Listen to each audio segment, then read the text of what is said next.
In today's video, I want to show you how we built this diorama of a vineyard field.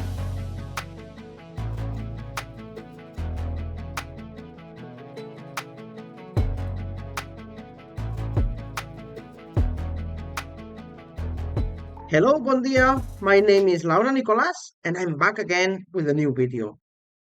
For this year's diorama, we have chosen a theme, and that theme is crops. So, we've divided the diorama in different scenes, and we've included olive groves, vegetable gardens, wheat fields, almond trees, and many other crops.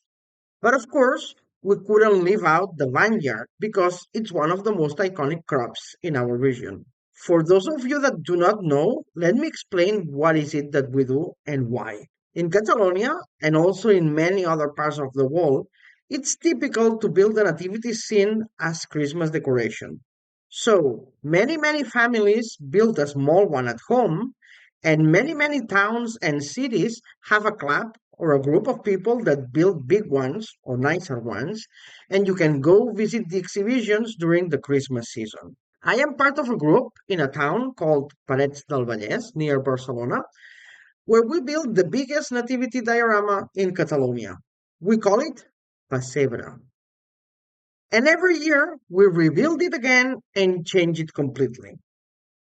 Now, because it's a nativity diorama, we always include the nativity scene itself, but then we use the rest of the space to recreate landscapes around us or from around the world. And usually we gravitate towards countryside compositions, showing off how people used to live and work in the past. And this is how we came across this year's theme, crops, because we wanted to show how those crops used to be before we had any machinery and how they were planted or harvested or processed when everything was done by hand. In our Pasebra, we had already included vineyards in previous years, but they were very simple.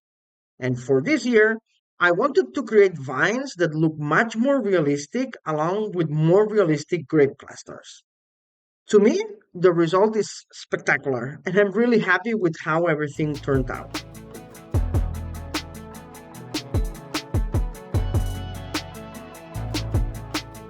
So now the question is, how did we make it? Initially, I spent a lot of time searching online for already made Vine models that I could buy or download, but I either couldn't find any or the ones I did find just didn't convince me. So I decided to model and sculpt the vine myself. I still don't know much about digital sculpting. I'm learning and I'm improving, but my skills are still fairly limited. I didn't record the modeling process, but I'll recreate it briefly so I can explain how I did it. The first step is to search for references and choose one to import into Blender and use it as a guide. Then I add a cube. I placed it on top of the reference, and in edit mode, I start selecting points, extruding them, scaling them up or down, rotating them, basically shaping everything until I have the outline of the vine from my reference.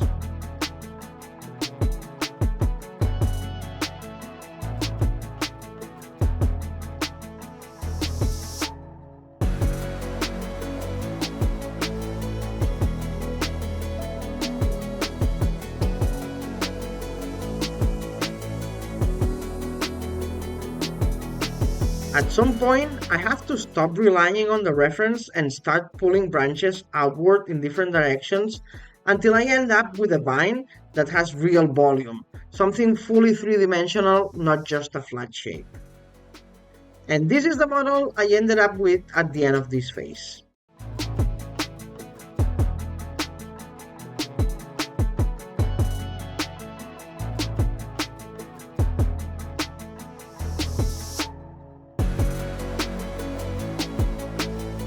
The next step is to subdivide the mesh so I have a lot more geometry to work with, and then I can switch into sculpt mode.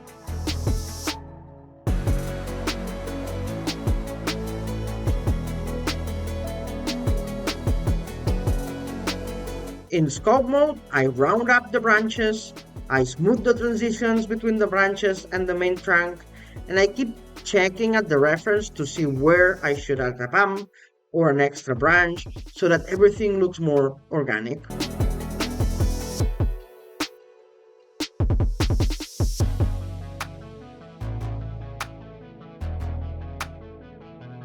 Then I manually sculpt some texture onto the trunk.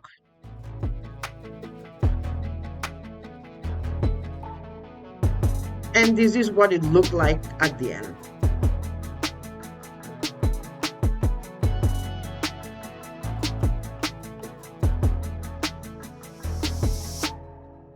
I have to say it was quite difficult because this was the first model where I tried sculpting texture. I'm quite proud of the result considering my skill level, but once it's printed and painted, it actually looks even better than the one you see on the screen. I have to admit that I had to try several times though. I actually started the model from scratch 3 or 4 times because some versions turned out horrible, and I had moments of frustration when I wasn't sure if I would manage to finish it or if I would end up giving up and looking for another way to make the vines. Once I reached a good point, I printed some tests to see how the texture looked, and I made some adjustments to the branches. Basically, I changed some branches angles so I could print the whole thing without supports.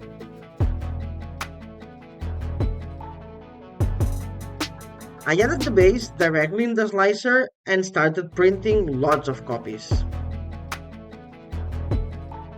And I really mean lots of them. Our diorama is huge, so for anything you want to build, 2 or 3 units are never enough. You usually need dozens or even more to fill the space properly. And here I have several trees at different stages of the process.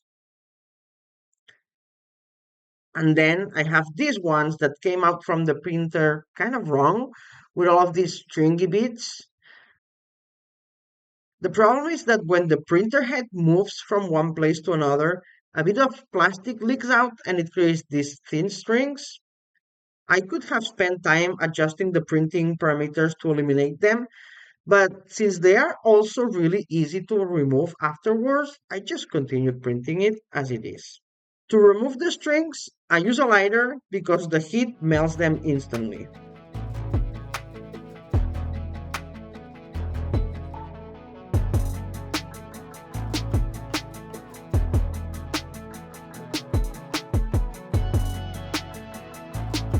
I also take advantage of the heat because it softens the plastic so that I can slightly bend the branches and adjust their shape. And this helps a lot because I only have one model of the vine and I ended up printing about 40 of them. And if I didn't do those adjustments, they would all look identical. I know, ideally, I would have modeled 3 or 4 variants so I could mix them, but this one took me so much time and effort that I didn't have the energy to make more versions. So, being able to change the position of the branches makes a big difference because even small changes in position help prevent the vines from looking too similar. And now it's time to paint. As always, I start with the black base coat. It helps in 2 ways.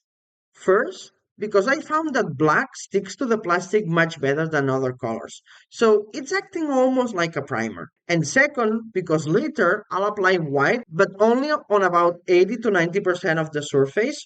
So the deeper areas will stay black. And when I paint the final brown color, I will already have natural shadows and natural highlight. Once the black coat dries, I take white paint and apply a very generous dry brush.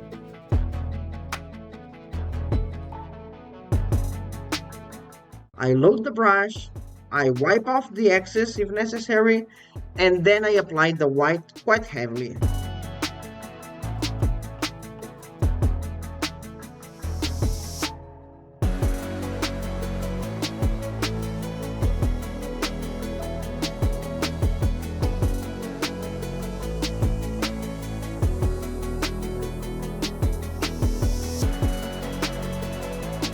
And finally, I paint the trunk with this brown tone from Vallejo. This is where you can clearly see the variations in tone. The areas with white become lighter brown, and the areas with black become darker brown, giving it a very realistic look, in my opinion.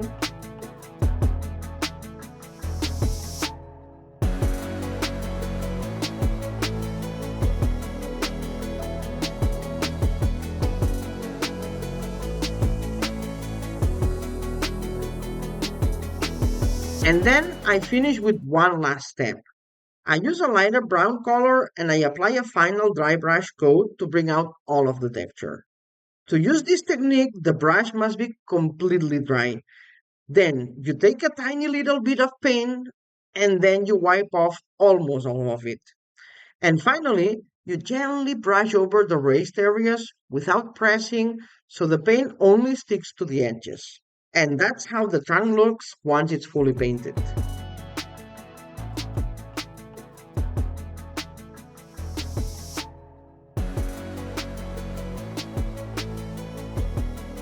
And now we just need the grapes. At first, I tried modeling a vine with the grapes and the leaves already included, but I quickly realized this wasn't the best approach for several reasons. First, I had modeled the trunk to be printed without supports, but now adding all the grapes and leaves would ruin the effect as it would require huge amounts of supports and they would be very hard to remove. Second, both the leaves, which are very thin, and the grape clusters, which attach to the trunk through very narrow points, would likely break over time.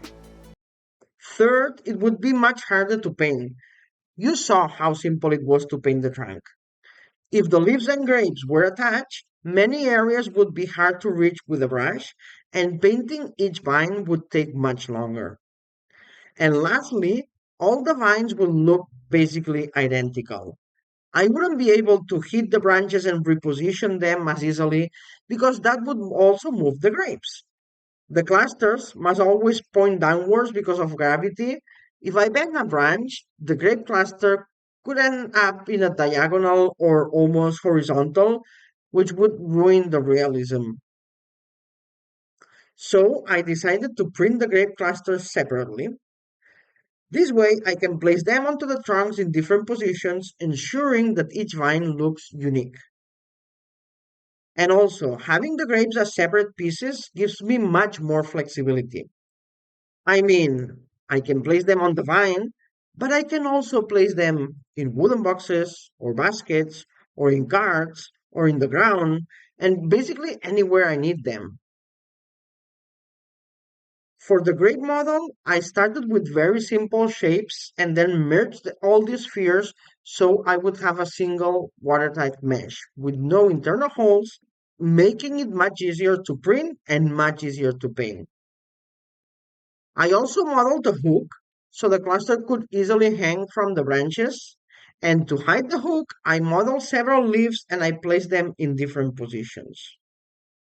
Once the cluster is placed in the vine, the hook is completely hidden and the leaves add extra realism. I printed the grapes in a resin printer because with these tiny models, resin is better than PLA. And then it was time to paint them. I didn't record the painting process, but I have some photos and I was lucky to have my son help me. He actually painted quite a few of them. And finally, this is the finished scene.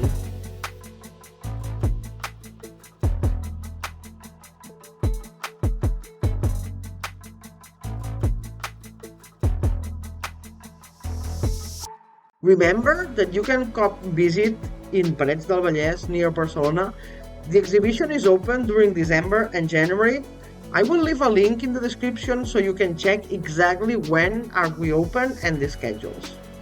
I would love to meet you in person, so if you come, leave me a comment and I'll try to be there. See you soon!